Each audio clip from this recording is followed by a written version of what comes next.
what is the Fed funds rate. Got a lot of phone calls from buyers and sellers talking about what this means to them. For buyers, it's great. It just signals that the rates are possibly heading lower. Why I say possibly is because the Fed funds rate is not the rate that a buyer borrows from, but it's the rate that a bank borrows from the federal government. It will have an effect, don't get me wrong. However, it is not a direct link. In fact, rates dropped before the Fed funds rate was cut because traders in the 10-year notes, they're the ones that kind of control where the rates are going to go. That's a whole other story, we won't get into it. But know that it's good news for a buyer because it is signaling that money will get less expensive. As a seller, people would say right off the bat when they called me last week, oh great, that means people are going to be buying more.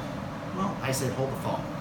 The problem is sometimes when rates start to dip, the buyers are not fearful of rates going higher, so they don't look as quickly and sometimes are not pressed to buy.